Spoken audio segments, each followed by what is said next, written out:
Hey now, boys and girls, it's that time. It's Sunday night. Do you know where your Pucknologists are? They're right here. Welcome into show 68. Mike Hoffman, if you please, or he hate me if you listen to Hockey Jerk. But it is March 17th, so happy St. Patty Marlowe's Day. Yes? No? Welcome to the Pucknologist on Teal Town, USA. I'm your host, AJ_Strong. Of course, joining me to the left, Rocket Backhander. What up? All right. And in his general, usual, undisclosed location, one Hockey Jerk. The jerk cave is not locatable on any maps or GPS units or cave drawings, but here I am. Don't ever say Marlowe again in my presence. Well, we can't find your location on like some bootleg version of Waze on the dark web. I'd rather not get into it. Oh, wow. All right. Well, do us a favor. Remember, subscribe to the cast if you would on SoundCloud or the podcast platform of your choosing. And if you're on iTunes, throw some love over there if you enjoy the show. And always subscribe to the YouTube channel, please. Check out every episode of Teal Town After Dark goes live after every single Sharks game, and the weekly show here, the Pucknologists. Feel free to leave a comment on the SoundCloud, the YouTube, whatever. And as always, on Twitter and Instagram, both of them at Teal Town USA. A couple people wanting to know what happened to the show last week. And for those of you who are unaware, a friend of the show, Mike Nevis, passed away. And to be quite honest, I didn't feel like doing a show because of that. Then more bad news came out over the last 2 weeks, whether it was Baker's story going public or Evander Kane's story going public. I just didn't feel like doing a show last week. So I hope you forgive us for that. But rest in peace, Mike. We're going to miss you.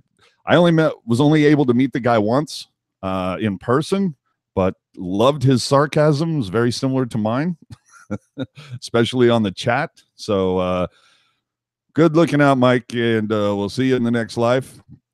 We do have breaking news. The San Jose Barracuda have evidently petitioned the AHL to wear St. Patrick's Day jerseys for the rest of the season. Is this true? It might be. Dude, 9-0. Are you serious? There clearly all of the goals that disappeared the last 14 days found them. Yeah. Ooh. They were in that other net. Yes. Well, we'll get there. But as they say in hockey, let's do that hockey. After winning 6 straight to begin the month, the Sharks have dropped their last 2 games. They are currently 43, 21-8, good for 94 points, 1 point behind Calgary. However, there are no games in hand any longer. 10 games left, including 1 versus Calgary. However, that is the second of back-to-backs at the end of this month. Vegas is the game before that, who right now 11 points ahead. However, I do believe the Golden Knights are ahead in the game currently right now versus Edmonton. Hockey Jerk, can you confirm? I can tell you that Mark Stone has scored a goal tonight for the Golden Knights. Whether that's given them the lead or not, I will not tell you until right now. 3-2 Golden Knights, 5:40 left in the second period. So if you're like me and you believe in fairy tales, maybe the Oilers will win this game. That would be nice. Yeah. And the Flames have clinched. They're the first to clinch in the Western Conference. So, yeah, okay, whatever. Well, when they only play 6 games this spring, is anybody going to care? Don't think so. All right. Hey, now, already put. Somebody mark that down in the foreseen book, people. Hey, I had a premonition. Okay.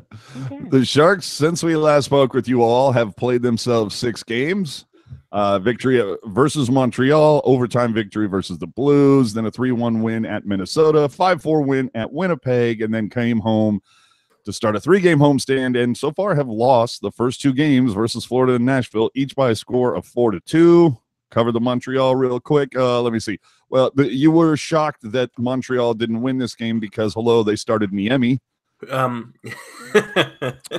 Just saying. Yes. But the last time Montreal won in San Jose, the building was actually called the San Jose Arena. The Sharks did not have Kane or Erik Karlsson in this one, but Hertl did get his 30th goal on the season. Nyquist would get an empty netter for his first Sharks goal. I'm sure Thornton pissed off about that because, hey, he's the one that gets the empty netters. But Jones would save 37 of 39 for a .949 save percentage versus a wild card team. Hey now. So, Rocket, what did you like about the Montreal game? I don't know. I didn't really see too much of it. And Hockey Jerk. Sorry, I've been at work. The thing that I liked about this game was that it proved what I said on the last Pucknologist to be true, in that Montreal cannot beat the Sharks in San Jose, or really at all for that matter. So, in case you were looking to send me any congratulatory gifts, I will link my P.O. box and my Venmo account. No, I'm just kidding. No, you're not. Well, I don't know. It's been a long 30 minutes. So what I liked about this game was that, to AJ's point, talking about how Montreal's a wild card team, and we've seen the Sharks kind of, for whatever reason, be like a child playing with their dinner against teams who are in the middle of the pack. They're sort of just not really paying attention to anything else that's going on. And next thing you know, they're losing 3-0 to somebody who sucks. But with Montreal, that did not happen. The foot was down on the gas to start, and then somehow they put it even further onto the gas. And they ended up winning 5-2, which is obviously good because goals are fun, especially when you're at the game. And awesome to see Goose Nyquist, as we said last show, get his first goal with the Sharks, despite being an empty netter. It's still a goal. I believe they don't ask how, they just ask how many. So that would be there correct. Except for Mahalik. I always asked how. What was the situation? What happened? To follow that one up, it was a little matinee game, Saturday, March 9th. That's right. Tealtown, USA Day at the Tank. The Sharks get a 3-2 overtime win versus the Blues, as Meyer would score twice. The Sharks, however, did give up 2 power play goals, but LeBanc would get the game-winning goal in overtime on a great feed from Couture. The Sharks would move into, I'm telling you, it's going to be one of those shows. They would move into first place for the time being. But the only thing I want to say about that is Tealtown USA Day was a lot of fun. So thanks for everybody who came out to that. It was quite cool, but we'll get to the game. I know for a fact Rocket did see this game. I did. Most of it, I think. I had so much fun. It was just overwhelming to see everybody in person and to be able to do the show live at SAP Center with a live studio audience was a real special thing. I know a lot of other arenas have a broadcast venue attached to, the concourse, so that when people are walking by, they can kind of listen or watch them do the post game. But, SAP doesn't have something like that. So this was as close to that sort of event as we've had, and it was really fun. It was a lot of fun. I hope there's more opportunity to do that. And actually, to piggyback on that, a while ago, I can't even remember how long it was. This is probably going back 20 years. The Sharks did at one point do post-game live from the tank with Dan Ruzanowski. They would bring a player out and everything like that. And it was done at the club level in the 115 side. And it was really cool. And, you could sit there and hang out, and they'd have it piped in so you could chill out, listen. And it was a nice way to let everybody else kind of split. But boy, wish they'd bring that back. Anyhow, I'm glad that LeBanc got the game-winning goal and that they won that game, because I would have been irritated otherwise. So, hey, Jerk, at this point, Sharks undefeated on Tealtown USA days. I'm just saying. Oh. Hey, I mean, that's all I'm saying. I mean, can anybody else say that their special day at the Tank, they're undefeated? I don't think so. No, I mean, the first thing I wanted to say about this game, what a call by Randy Hahn on LeBanc's OT winner. Am I wrong here? I mean, no. It's one of those things where it seems like you would have to think, okay, if LeBanc does this, what are we going to say here? But no, it just came off the tongue.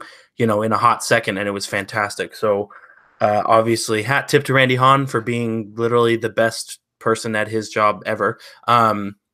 This game was, I don't know. This game started out kind of weird for me. I feel like it was quick, and then it lulled, and then it was quick again, especially in the third period. Seemed like it kind of felt like a 3-on-3 overtime the last half of the third period. It was just back and forth, and Goose hit the post.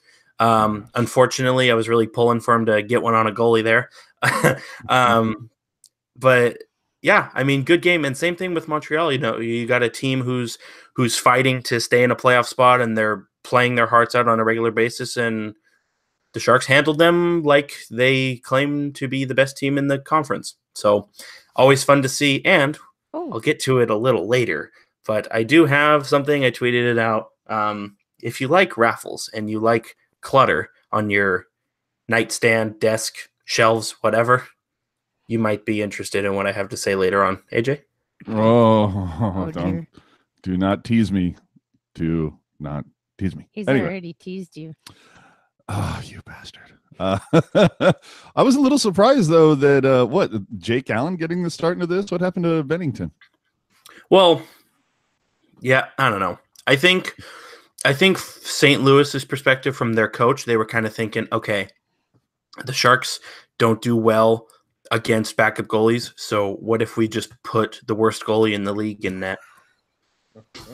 Oh, that makes way too much sense. No, that's exactly what went on. I get it. I got to get my soundboard back. Anyway, after that, the Sharks would head out for a quick 2-game roadie starting off in Minnesota. A lot of people speculated, including myself, that Aaron Dell would get the start in this because they were playing Winnipeg the following night, who lead the Central. So you would think you would put your stronger goaltender versus the stronger team. But it was also pointed out that, well, the last time Martin Jones played at Minnesota earlier this season, he shut them out 4-0. Well, lo and behold, Minnesota, Jones gets the start and becomes the first NHL goal to ever shut out Minnesota twice in the regular season at XL. This one was kind of a boring game for me, obviously, because it was low and slow. But until Vlasic would fire one from the blue line that literally went off of Barclay Goodrow's stomach in front of the net, Hurdle would score off a nice pass from Meyer on a 2-on-1, and Couture would score his second penalty shot of the season, and offside hilarity ensues on Twitter after that because no one could figure out the rules, including the officials in this game who had to be given a talking to by the boys in Toronto. Mm-hmm. So your take on the Minnesota game? First off, was Couture onside? Yes. Yes. Yeah, what I felt like too. So read the rule book, people. No, I'm just kidding. but it's that whole idea of, was he onside? Because if he's onside, then everything that happened after that is perfectly acceptable. He's hooked when he's in alone. That's a penalty shot. But if it's offside, then they immediately call the play dead, and there would be no penalty shot. But yeah, if you look at the rule book, he had control. I'm fine with it. If you ask the Buffalo Sabres, they would say he was in the crease. So, went there. Sorry, I turned that knife. I don't get a chance to use that one very often, so when I do, it always feels real good. For those of you watching, Google 1999 Buffalo Dallas. I learned a little bit when I moved to Nashville, just a little bit. Scotch. This is Coach. How about your go on this one, Jerk? So, funny story about this game. I actually watched this game all the way through and was on the Teal Town After Dark panel for this game with Puck Guy and Al Martinet. I don't remember anything about this game, which is odd because, like I said, I watched the whole thing and I evidently talked about it after the fact. But you don't drink, so I'm. You know what? Head colds are a hell of a thing. I was going to say, I'm strangely interested in what you're. Have you ever heard the Sharks have Nyquist? I have NyQuil. Let's just say that. Hey, now. Capital N, small Y, big friggin' Q. But this game, just trying to read back through my notes and just remember, as boring as this game was at times, I enjoyed it because Minnesota, I talked about teams who are scratching and clawing to make their way in. Minnesota is a team who's trying to make their way in, but they're not really scratching and clawing. They're just sort of like, hey, man, like, can I have a turn kind of thing? And so it was fun for me to see the Sharks come in and be that dominant team that we've seen them be a majority of the year. And to your point, AJ, talking about Martin Jones getting a donut against them twice this year, which, I mean, what does that say about their team? We're a team. But no, I thought it was good. The Couture goal, obviously, a little bit of controversy behind it, but I'm glad that the referees and the linesmen got the right call, because I think if they had botched that one, I think a lot of more people would have been pissed off about it, even if the Sharks had won.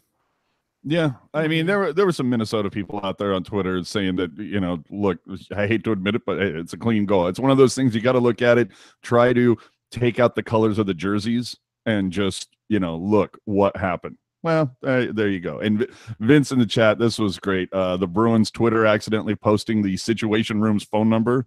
That was hilarious. Although I thought the War Room, somebody else took a photo of the Toronto War Room. It happened last season, I think. Mm-hmm.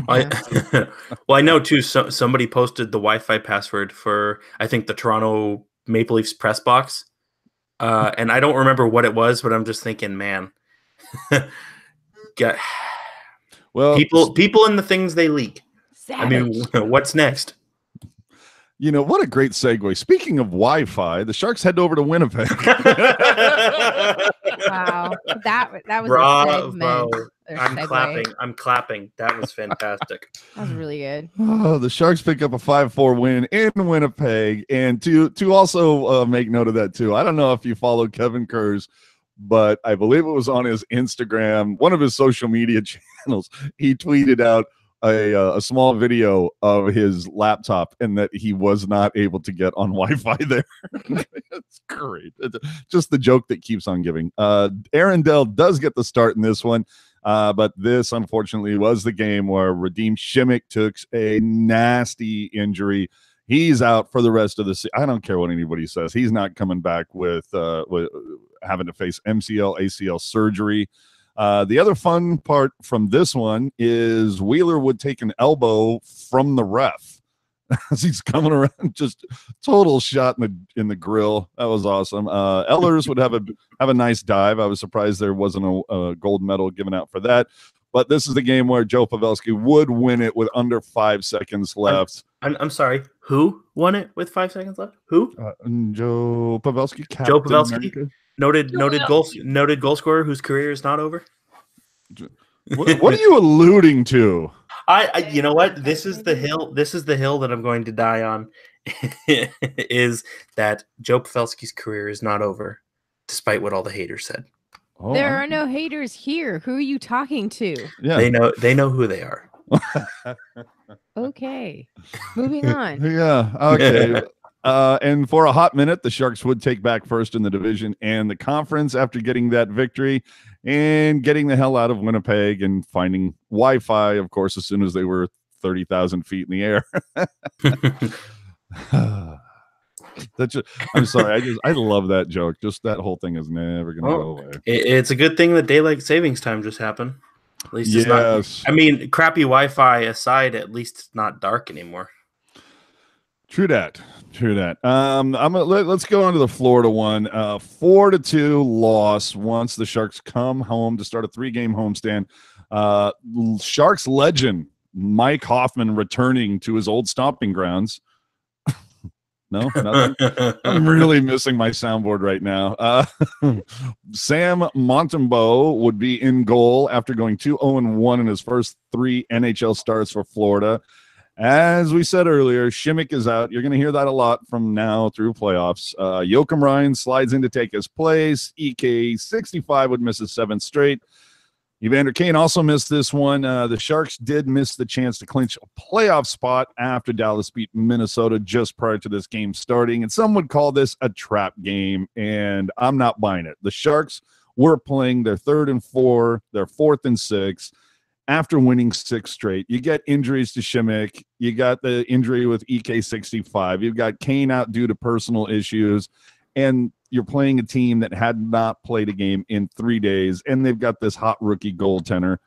The best part you can take about this is the Hoffman banner story, which we'll get to later. But I mean, versus Florida Rock, are you calling that a trap game? Yeah. Just because the team is tired doesn't mean that it's not a trap game. The two are not mutually exclusive. I think that both happened, and that's why it happened. Otherwise, it wouldn't have happened. It's Florida, for Pete's sake. Come on now. Boogie had the way.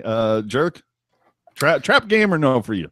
The trap here was thinking that the Sharks were going to win this game,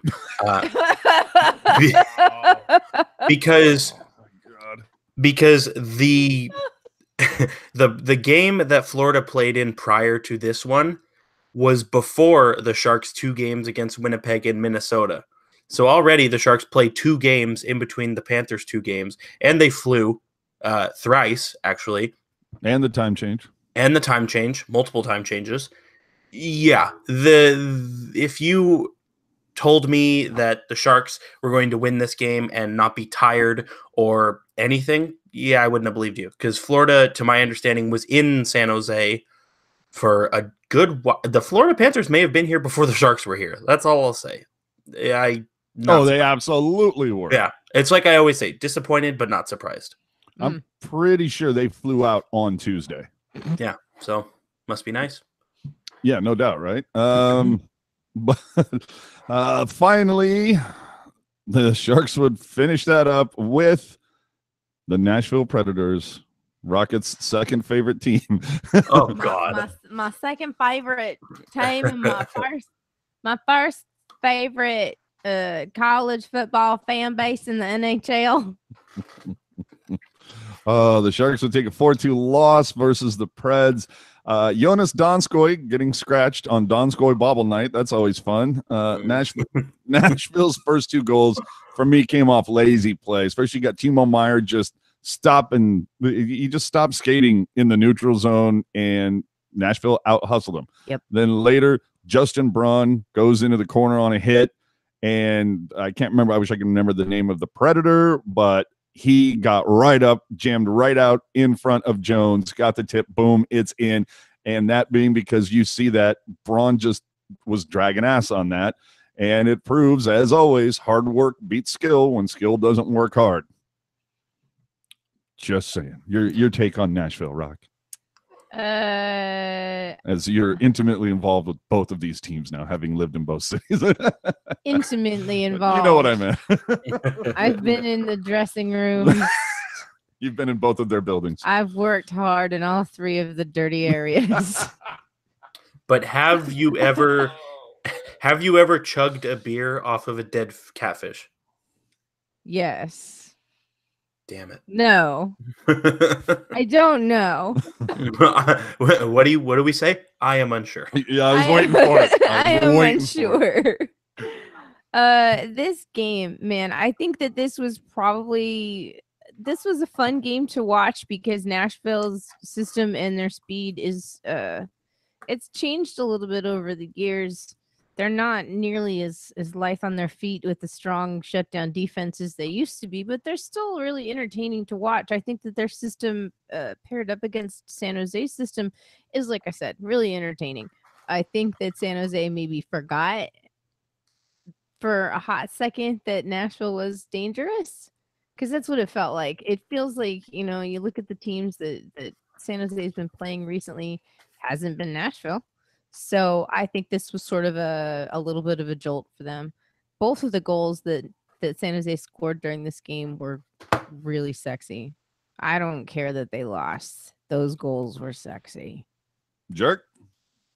So everything that I said about the previous games, about how the Sharks looked really good, you forget everything I said, because the Sharks did not look very good in this game, at least for a number of snippets of time during this game. I mean, specifically Martin Jones, I believe it was the first goal, and then I want to say the third goal as well, where he just, allowed his bubble to be permeated, and he didn't appear to be totally reactionary on what was going on. And I mean, I don't want to say that Jones cost the Sharks this game, because obviously the highest scoring offense in the league should score more than 2 goals.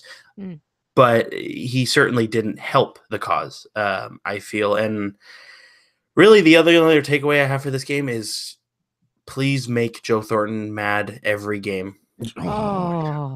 Because Angry Joe's the best Joe. I mean, he came out of the penalty box and shoved Roman Josi and then scored a goal. I mean, that's literally all you can ask for. Yeah. Yeah. Wait a minute. And it wasn't an empty netter.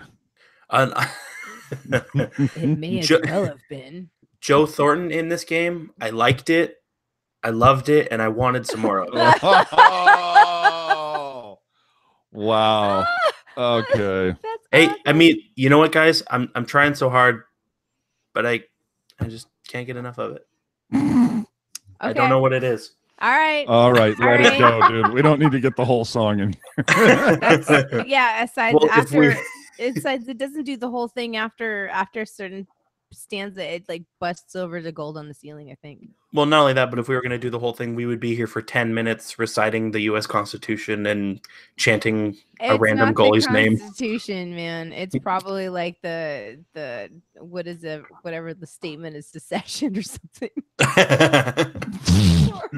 Wow. I'm terrible. I'm awful. Oh, let's get into the good, the bad, and the ugly. Yeah. So obviously the good for me, the Sharks taking 8 of possible 8 points on that 4-game homestand. Of course, Teal Town USA Day was great.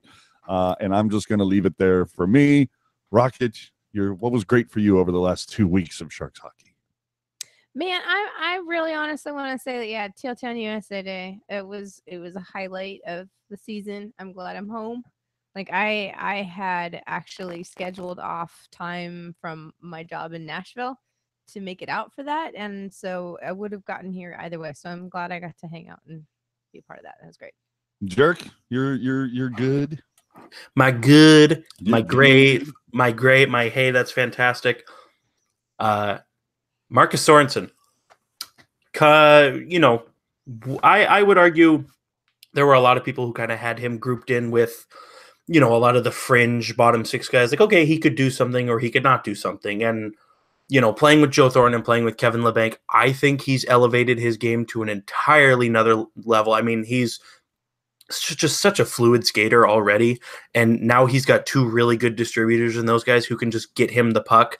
And this is the guy who, despite his more speed and sleek game, will go to the greasy areas with no problems at all. And, he's cashed in numerous times this season. And, I don't want to say it's going to happen, but he could very easily hit 20 goals, which when you're a cap team like the Sharks are, and 20 goals is only going to cost you about $1 million and change for the next 2 seasons. Kind of hard to be upset about that. Absolutely. For the bad, I'm going with obviously the news that came out that Evander Kane made public. I'm not going to, dive into it, but obviously not a good story, depressing, kind of sad. So clearly my bad for these last 2 weeks. Rocket, what do you have to kind of be bad? Well, I think what's bad is I don't want to. The Sharks power play. That was my ugly. Like I was gonna say that poor kid getting his ACL, AHL, ZYM, Tommy John's, whatever it was, cup of noodles replaced. Tommy John's, Jimmy John's, all of them. He's got to get his Mike's Jersey sub surgery. He needs all of his Taco Bell replaced. His Burger King is broken. Like all of it I feel it was an ugly thing that happened, and I think it's really bad because he was a good piece of the team. Mm-hmm. Jerkman. So my bad, or I don't even want to say bad, my whatever kind of thing. I am indifferent. Yeah, I am unsure. Just the fact that the Sharks played so well, leading up to this homestand, and then they kind of just fell down a flight of stairs, especially coming into this Nashville game. Are you sure they weren't pushed? As good as, they were playing so well, and then they kind of have some stinkers, and I just hope it's not a situation where like they're burning out or they're getting complacent. Like I hope it's just, they're victims of bad travel and bad whatever, and it's something that they just kind of get through, kind of like a cold. All right. And for ugly, well, of course, for me, there's a few things. The Radim Simek injury, the power play going 1 for 13 over their last 7 when they were 8 for 23 during the previous 7 games. So yeah, that's pretty damn ugly. And Martin Jones's consistency level, pretty fugly. I would like to see that. Your ugly, Rock. Yeah, man. Like it's the power play. Like I know that you've been eyeballing that drum set, and I think it's okay to get it out, dust it off, tune it up, pound on those skins, man. It's just like it's time. Yeah. We're bordering like timpani time. Oh yeah. Boom, boom, boom, like the guy from Spaceballs. I have to go see that again. All right. Jerk, you're ugly. I mean, not personally, but wow. I don't know what to say. Your ugly take for the last 2 weeks. Oh man, my ugly. You know what? Aside from these 2 awful games, not really a whole lot of ugly to go around. I mean, at least nothing that I can say publicly. But I don't know, the linesman stopping the Haley and Wayne Simmons fight, even though it looked like it was going to be a good bout. Like, that's one of the things I hate is if 2 guys are mutually consenting to punch each other in the face, I think you should let it happen. Yeah. And when you're talking about Haley versus Simmons, I'm going to take that 20,000 times on Sunday. When, if you're going to, you're basically, your worst forward is going to take off a pretty good forward on the other team. Yeah, you take that every single time. But anyway, I digress. I do love the fact that at the end of that, Haley is just kind of like looking at the refs going, dude, come on, man. I was just getting started. Well, and I think about it like this too. Like, now I'm not some big brawler, right? But if you're going to be in a fight with somebody, the thing that would frustrate me the most is if somebody's like holding you back, because then the other person just has free range to tee off on you. Mm-hmm. Oh, we've said that's typically when I think Sidney Crosby throws his best punches, especially if your name happens to be Brendan Dillon. If you go back to that game earlier in the season, wow, like Sidney didn't throw a lick until the officials had Brendan Dillon's arm, and all of a sudden, slot comes in from Crosby, and you're just like, wow, real manly Sid. Oh boy, let's move on to 3 stars of the week, or what we call, oh, good for you. That's the problem of not having a soundboard right now. So, what happened? Rocket, where's yours? I'm just gonna give this one to Brendan Dillon because he can. Way to show your work. Jerk. All right. I didn't want to do this. Oh crap. Here we go. My oh good for you. My star goes to Peter DeBoer for finally scratching Jonas Donskoy. Now on Jonas Donskoy bobblehead night of all nights. Now I'm not going to get into the argument about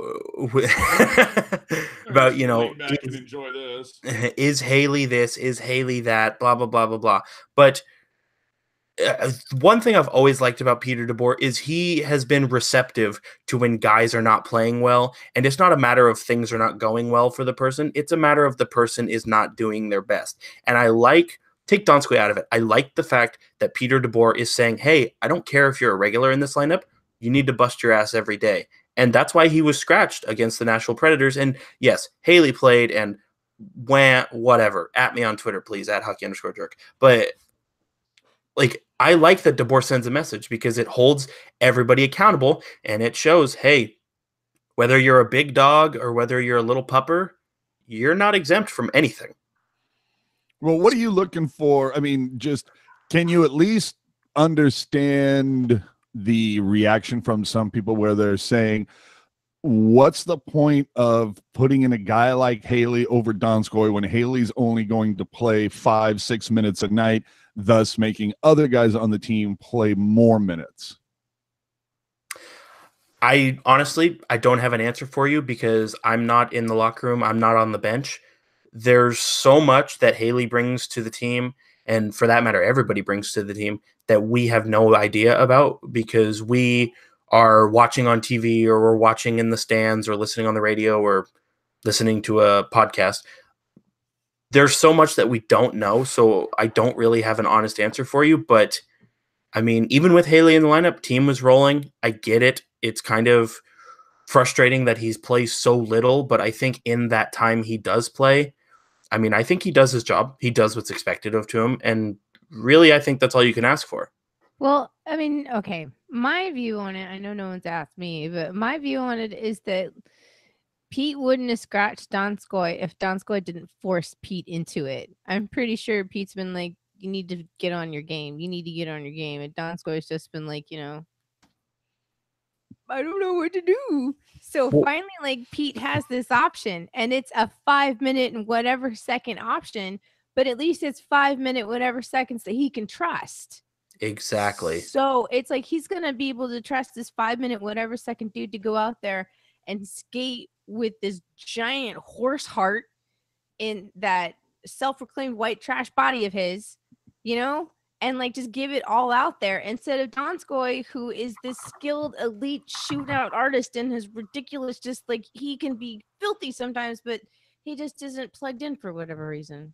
Yeah, and I mean, no goals in his last 25 games. And I would like to preface this by saying, by all accounts, I'm sure Jonas Donskoy is a very nice guy and very good person, and I'm not attacking his person. But I've met him. I wouldn't say that about him. No, I'm kidding. Jesus. I'm kidding. Wow. But you know what? When no goals in 25 games, you take that away. Okay, you're going to go through. You have to remember that you're not shooting on an empty net. You're shooting on somebody who gets paid to stop pucks. So I get that respect of it. But I see a guy who's trying to pull a move at the blue line and turns it over. I see a guy who's in the corner and he's weak on his stick and weak on his skates and loses the puck. I see a guy who at times has zero tenacity or agitation to his game, and despite being quote unquote good with the puck, is muscled off the puck quite frequently. And I mean, when you don't have the puck, you can't score goals. Last I checked. So I would absolutely agree with you. And for those of you playing at home, after what Jerk just said, hashtag I see a guy. And so my star of the week. I like the fact that we do this live now, to a certain extent, because it keeps I don't know. I find it to be a little more fresh. And keeps us honest, and plus the chat will give us some topics maybe that we had neglected to get into. For those of you who do listen to the audio only versions of this, you've missed a couple really cool dances by Rocket so far. I don't know is that the Donskoy? Yeah. Okay. So my star for the week, there's a part of me that wants to give it to Hurdle. There's a part of me that wants to give it to Haley, but mine is going to the other guy who starts with an H, Tim Heed. The kid has come up over this time having to cover for Erik Karlsson, and I feel like he gets better and better every game. You don't see him out, like it seems like his ice time is increasing. He's being put out there. He's being given more responsibility with each shift. I'm just digging what he is bringing to this team right now, especially when you see Simek going down now. That you're gonna need 7, 8, 9 defensemen going into the playoffs. Injuries happen, people, and Tim Heed, for being 28 and like how many hockey games has he played? Like 100 in the NHL, if that. I don't even know that he has 100. So that's Timmy, you get my star of the week. And if you were given one of the stars of the week, good for you. There he goes. All right, so let's get into the next one. Hold on. Is it that time? Is it that time? It's a Oh, dude, Jerk brought receipts. Holy hell. That's actually the wrong one. That's actually for the wraparound, and we're going into Shark Bites, but hey, you tried. And I appreciate it. Dude, we got to get into it. The Mike Hoffman banner troll. Okay, the fact of, because we've been making fun of this, but since it all went down, several people have been making fun of it, but we cut a video at the beginning, like the day that it happened, cut a video, the Mike Hoffman tribute video. I think the whole thing is like all of 7 seconds long, and it was, we just did it as a goof. And it ended up being one of our most popular videos, despite the fact being it's only 7 seconds long, and yet we've got like 11,000 views of that video. Do we get ad money for it? Like, God, I would hope so, right? Oh, it's hard to jam a commercial in between a 7-second video. But the troll for Mike Hoffman was great. Can you imagine looking up and seeing this huge banner that has your name, your number on there, and it just has the date where it's, what did it? I forget what the date was. It was something, June 19th. Okay. Yeah, June 19th, 2018 to June 19th, 2018. I mean, it's a fun troll, and the fact that Mike Hoffman not only noticed it, but made it so the guys who created it came down to practice the next day to watch practice, but to give it to him, because Hoffman's like, I have to have that. So I thought that was awesome. Stick taps to the guys who did that. I thought that was great. It'll be interesting to see what other kind of fun troll moments, because that's what I miss. Like, you would see that stuff back in the day when Chris Pronger would play against the Sharks. You'd see some decent trolls. So I like that. I want to see some more, because you know what it was? There was nothing mean-spirited about it. It was, just poking fun at the fact that the guy was here, was a member for all of 10 seconds. Like, I really want them to do like one for like Messier. Like, who else was here for like not even a cup of coffee? Like, you could see the same thing happen. They do that in Boston for Martin Jones. Yeah, I can see that. Either way. Did we have Chris Pronger on our books for like a half an hour or something? I don't think so. But you said Chris. Oh no. Well, with the Sharks, we had Brad Boyes for a game. Okay. Literally, his NHL debut was with the Sharks, and then we traded him. Yeah. No, see, I'm just talking about having like a guy on the books for like a couple hours, because wasn't Messier on our like cap hit? Yeah. For Belfour? No, Belfour played like 20 games. Oh, but when you said Pronger and you said trolling, all I can think of is what is it, AJ? You'll tell. Is it bigwhinydefenseman.com or what is it? Yep. Yeah, that's what it was. That's exactly what it was. There was somebody and this is just to go. It goes to show you how long ago it was. Remember back when like printers? I'm not even sure what kind of printer it is. Where it would be. It was on teeth. It's a dot matrix printer. Yes, okay, that's exactly what I was looking for. A dot matrix printer, and it's just like literally 30 sheets along the back wall of section 118 that just says bigwhinydefenseman.com. That takes a lot of paper to get all of that out. So either way, stick taps to you guys. That was a solid troll. The other thing happened, of course, like we said, Jamie Baker did a great interview with Katie Strang on The Athletic, basically getting in deep about the issues that he's had to deal with regards to CTE, I would imagine. Yes, probably. Yeah, and just the mental health and everything like that. And for those of you that didn't remember, that Baker actually took a few months off from broadcasting last season, so awesome story, at least that, that he was able to get his way back, and Sharks being so supportive of that. So that was awesome. Then Evander Kane. We for those of you, I don't want to get into it. So all you have to do is just search, go Google it. Evander Kane personal issues or whatever, but he had some horrible news that happened with him over the last couple of weeks. And so it just got me to thinking, it's, like certain stories, they come out in the wash. Like all this stuff happened to Baker a year ago. And, a year later, we find out what happened. And Kane had missed a game or two. And a lot of people at first, it was like, well, there was that big fight with Zdeno Chara. Wonder if there are lingering effects or whatever. And then it gets to the point where he's not in the team photo. And there was a lot of speculation, like what did he like injure did he like take a kidney punch or something? He hasn't bounced back. Like what is going on? But it finally comes out. Meanwhile, Marty McSorely left the broadcast crew like 10 years ago. No one's ever heard from the guy since. And it's never been explained why, what the hell happened. It was just, he left like what, after game 2 of the playoffs, then Drew Remenda comes in, finishes the playoffs. Now, mind you, Drew Remenda had been with Hockey Night in Canada all that season. So Remenda comes in out of nowhere, and to this day, 10, 11 years later, and I think, I believe at one point we might have actually asked Randy Hahn, like, can you just give us any insight as to what happened? Even if you look on Marty McSorley's Wikipedia page, it just says like mysteriously disappears after game 2. Wow. So and Hahn's response was, as they say, some things they stay in the room, and that's one of them. Okay.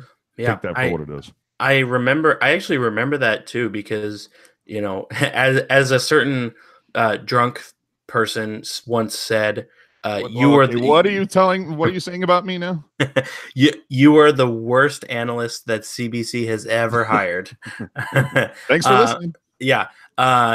So Drew Remenda being God, I remember that was a whole big thing. And I remember the game came on, and I remember telling my dad, like, hey, Drew Remenda's on the TV on Sharks game. And my dad's like, no, it's not Drew Remenda. And I was like, no, Dad, it's Drew Remenda. Sure enough, it was. And then he got hired, 6 months later, and everything was all well and good. And, no, I just remember that. Yeah. To your point, AJ, I remember that being very weird. Dude, mysterious. It was so odd. And we have someone in the chat saying that McSorley left broadcasting because of quote unquote family issues, but also disagreements with Hahn. That, hey, maybe you try something for a year, the chemistry isn't there. Maybe that is part of it. Maybe it's not. I don't want to get into the speculation of it, but that's what Anthony is saying. Sleepy in the chat is commenting that he likes my shirt. Please tell him that I did not get this at Fanatics. It is a CCM. This is a CCM. Okay. The thing though is that Rocket bought this shirt, so I don't know where the hell she got it from. Is this from the super sale? I don't know. All right. She got it on bigwhinydefenseman.com. I did. I got it on sale at bigwhinydefenseman.com. Oh, you got this at some, I thought it might have been the super sale. Maybe. Okay. Either way, it's all good. Do you no, we have one more. The Sharks are 7-5 wearing their stealth jerseys, ensuring they have a winning record wearing them this season. So put away the whole "we suck in black jerseys" thing. Mm-hmm. Thank you. Do you have that horn sounder again? Oh, you son of a bitch. Now it's time to go around the horn. Yeah, horn. Oh, ladies and gentlemen, Jeremy Roenick does not know how to add. I don't know. There was is that how thin this week was? Yeah, it was pretty thin. Well, I'm starting off with that. That for Jeremy Roenick, really nice in person, but dude came out and on the pregame. When did we go national? That was versus the Minnesota. Yeah. So prior to that, he's talking about the Sharks record and saying, the Sharks are 13-1-3 over their last 16. And he didn't say it once. He said it twice. And like both times you're going 13-1-3. No. Like, I don't understand how he's saying that's over the last 16. But anyway, later in the broadcast, then he pronounces Timu Tamo, and then he calls LeBlanc LeBlanc. I mean, just Roenick not having a good day on the broadcast. The better part was a little bit later. What's the cat's name who drives that show? Burmeister? Is that Jerk? Meow. Jerk? Can you confirm? Burmeister? What are you saying? The guy who hosts the NBC pregame stuff and intermittent, the national guy. Is it Burmeister that's on there with like Olchek and Roenick and all those guys? I've never even heard the name Burmeister. Okay, all right, fine. Whoever was on the broadcast, Jesus Christ, what your support? I was gonna say I don't watch sea-level panels. Hey now. But whoever was on there later said it correctly, and you could see Roenick just give him this, just turn over and look at him with just daggers. It was very funny. Okay. Oh, you know why I've never heard of that guy? Because he only started like hosting NHL on NBC like this year. Okay. And I don't watch NBC. Still sucks. Okay, cool. Okay. Bring back OLM. But yeah, versus for the win. I don't know if you've seen the Ryan Getzlaf bobblehead, but it is glorious. And if you don't know what I'm talking about, go look it up. It is whoever came up with this is genius. And the fact that Getzlaf signed off on it, he had to have signed off on this. But they literally went right down the middle and said, okay, half of this bobblehead is going to be you, like on your draft day, like game 1, whatever. Oh no. And then the other half is what you look like today. So right down the middle, full head of hair, beautiful, spiky dew. Other side, bald as a baby's ass. Oh my God. It's fantastic. Wow. That poor guy. Royalties are a hell of a thing. Oh, I bet he's excited to see himself with half a head of hair. you just, You guys just got that. It took me a minute because I was busy looking at this, but I mean, oh yeah, like he's gonna just turn it to the left. Yeah, it'll always be the profile. Always be that way. It'll always be the profile. Walk past it and just give it a little shake and be like, yeah. I mean, and it's great too. In fact, you know what it is? It's a takeoff. It's of his photo on draft day, because if you look at the bobblehead, he's even on the hair side. Yeah, he's even got the little tie. Yeah, the dress shirt and the tie. Glorious bobblehead. Like, this is one that I'm looking for on eBay. I don't know if it's happened yet, but holy hell! Like, I gotta trade somebody for that, or get a hold of those. Anyway. Poor guy. I mean, not to totally derail things, but as a adult male, that's like one of the worst things that you can go through is losing your hair. And unless you're AJ, of course, because AJ, your hair looks great. But like the fact that he owned it, like you said, Rocket, just bravo, because that's, for some guys, that's an embarrassing thing to like own. Yeah. Know? Well, and the whole thing is, it's the guys who, at least Remenda is just like, you know what, bick it, because Remenda can still grow, the Saturn rings, the halo. Yeah, the halo, but he can't. So he's just like, no, just get rid of it all. You know who else is like that now? Nick Bonino. Yes. Oh, yeah. Absolutely. And yeah. I like Vince's comment in the chat, which is a paraphrase of Batman. It's like, you either retire from broadcasting a hero or live long enough to become the next Grapes. Nice Batman callback. I like that. Finally, at least for me, I don't know if Jerk has something else from around the league, but if you did not pay attention to the last time the Islanders and the Flyers faced each other, you better pay attention this weekend, guys. Islanders defenseman Johnny Boychuk left the game with an apparent upper body injury at 5:41 of the third period after a huge hit from Jake Voracek, and he got a 5-minute interference penalty. And Boychuk going off the ice, being helped, by the way, helped off the ice, but pointing at Voracek the whole time, saying, "I'm going to get you." The next time these teams face each other is 10 p.m. next weekend, March 23rd, or 10 a.m. Excuse me, 10 a.m. March 23rd. Go set your DVRs now, kids. That should be a good one. I do have one thing to add here. Yes. So Sasha Chmelevski, keep in mind, Sharks' 6th round draft pick. Yes, 6, as in after 5 and before 7. So where the Sharks get all their good players from. Exactly. Today had a hat trick. I want to say, and Vince will help me out here, but I think it was his. Didn't this kid just score like 5 goals in a game 2 weeks ago? You are correct. This is his either his 2nd or his 3rd hat trick of the season.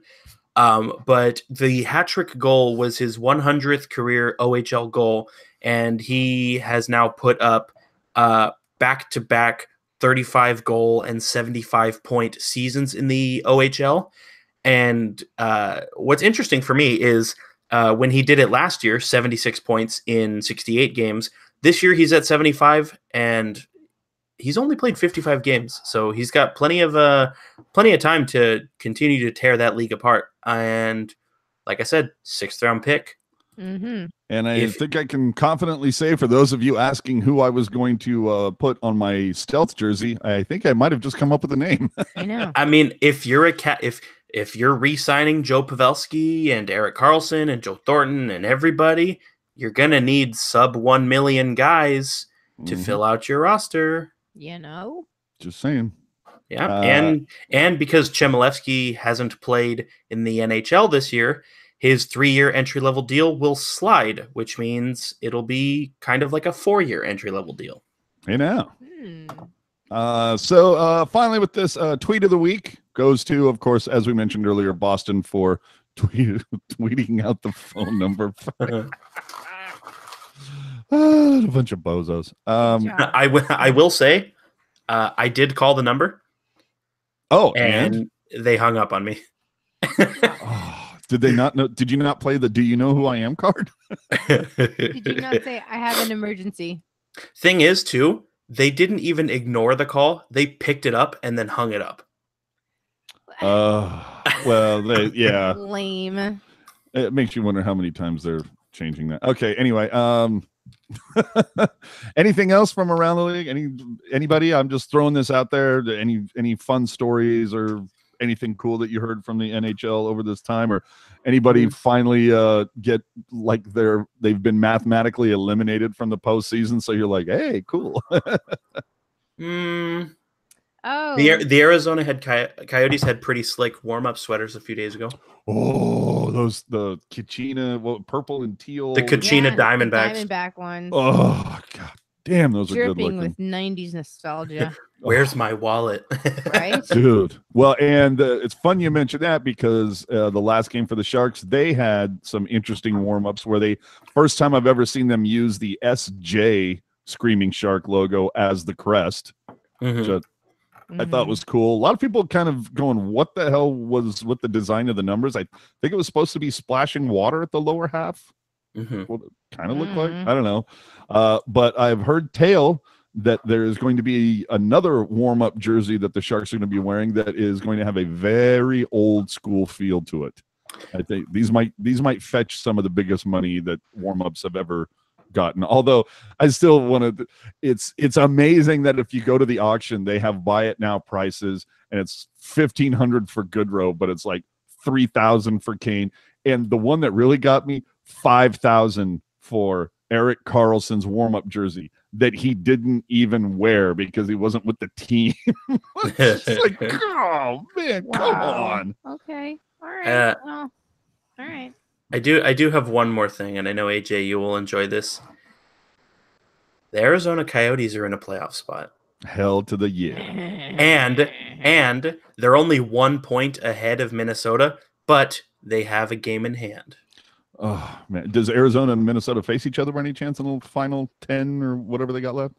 You know what? I don't know off the top of my head, but if you give me like 10 seconds to figure that around. Out.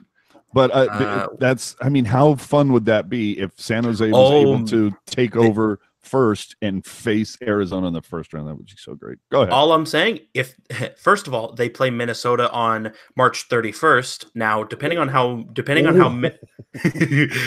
how Minnesota does, in the next 14 days, that game could seal their fate. What time is that game played? 2:00 Pacific. Oh, and then at 5:00 Pacific, Calgary and Sharks. Oh, that's going to be a bloody Sunday, bloody Sunday. That's glorious. And also, to your point, AJ, if the Sharks do play Arizona in the first round, you will see my happy ass in Arizona. That's all I'm saying. We're all just gonna die if it goes to. We're just gonna die of liver. We're gonna have alcohol poisoning. Oh, the desert dogs will be going. Do you know we're gonna die? Randy's gonna kill us. It's gonna be so good. Brody's gonna get on that bandwagon and try and kill us too. He thinks it's funny. Oh man. All right. So coming up this week for the Sharks, we got the Vegas Golden Knights currently 11 points back, although that might have changed. They are playing the Oilers. Last I looked, I don't have a current score, but I know somebody who does. 5-3 with 6 minutes left in the third period. Vegas is up. Yep. Okay, so then in about 10 minutes, Vegas will only be 9 points back. But when the Sharks face them, it will be the second night of back-to-backs for Vegas. So we'll see how that plays into it because, again, they're playing Edmonton right now. Come to the tank tomorrow. Then the Sharks head down to SoCal facing LA, the worst team in the West, and then the following night facing the second worst team in the West in Anaheim. Be careful. Yeah, don't get trapped. LA has won 2 of their last 10 games, I believe. I think they're 2-6-2. Yikes. Yeah, yikes indeed. Anaheim, I believe, is 5-5 over their last 10. So look, can we just beat Vegas for Christ's sakes? Like, clinch the damn playoff position. Hopefully Kane is feeling better. Hopefully Joakim Ryan starts to get comfy. Who knows how that's going to work.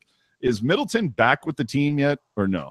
The team being the Sharks? Yeah, like did Middleton play today for was he one of the 27 guys who scored today for the Barracuda? He did play today. If I had to guess, he's probably already, called up, and then it'll be posted tomorrow morning. Yeah, that's what I figured. All right, so that's it for show 68. He hate me. Hashtag it. So the final thoughts on whether people can find you, Hockey Jerk. So final thoughts, as I alluded to earlier. So when you're like me and you accidentally buy more things than you need, you get to have a little bit of fun. So March the 9th against the St. Louis Blues, Teal Town USA Day at the Tank. I have one of the little daily, what do you call these things? Practice warm-up pucks, the ones they use with the pictures of the teams on them. And evidently I have 2. I only need 1 because I'm one person, last I checked. So to be announced, there will be some kind of fun raffle game thing, and the winner will get one. What are the teams on this? It's St. Louis. It's the Teal Town USA Day. Oh, I'm quickly checking to make sure. You have it right there. Okay, I have it, so I'm good. All right, so yeah, Teal Town USA Day puck. I like it.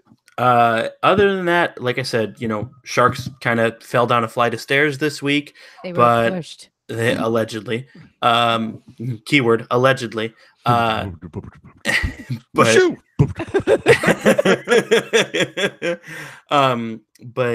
I still think they're going to bounce back. I mean, they've got Vegas, LA, and Anaheim. I would not be surprised to see them win all 3 of those games. And if you agree with me and you want to tell me how much you agree with me, you can follow me on Twitter and nowhere else at hockey_jerk. It's going to be fun. Apparently, there's a fire outside my house. Let me close my window really quick. I was going to ask you if you had like a pack of coyotes roaming around. Man, this dude goes hardcore when he watches the Flames. Yeah, the usual spot on Twitter, talking hockey, doing all that fun stuff. And if you want to send me any recipes, conspiracy theories, trade proposals, anything like that, winning lotto numbers, you can email me hockeyjerk10@gmail.com. We finally had production value. We finally had a sounder tonight. Rocket. My final thoughts. All right, this team still remains dynamic and just frustrating, but hey, they're doing the best they can in the face of change and adversity and injury and life in general. They're going to keep on shirking, and I will be on that bandwagon, shorking right along with them. My name is Rocket Backhander. You can check me out on Twitter, complaining about the Sharks and praising them, among other things, talking about teal stuff and fun facts about living here in San Jose, and not so fun stuff that happens in Nashville, like the rogue pack of ATV enthusiasts that keeps overtaking downtown Nashville every weekend.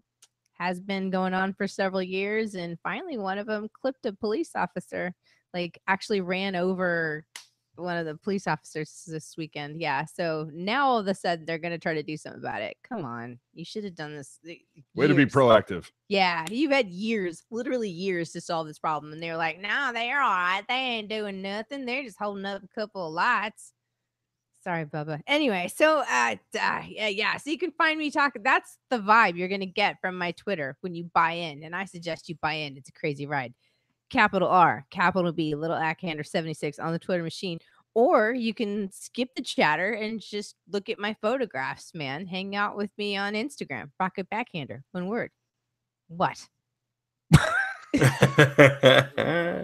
Oh boy, Sleepy wondering in the chat if Arizona will break 5,000 in attendance if they make the playoffs. Yes. I swear to God, I will buy 5,000 tickets. I am AJ_strong on all the social media. Final thoughts, just come on, man. Do what you can and just win this division. Please. I'm begging. Win the game. I just want to win this damn division. So with that, thanks very much for tuning in to episode 68. Subscribe to us on SoundCloud, iTunes, or whatever podcast catcher you use. Make sure to subscribe to the YouTube channel, whichever side of, I think it's probably over here. Yes. Go there, hit the subscribe button if you would, please. Follow us on Twitter and Instagram at TealTownUSA. And thanks for listening. We will see you next time for show number 69. 69. It's hilarious. Nice. Bye-bye, everybody. Bye. Bunt.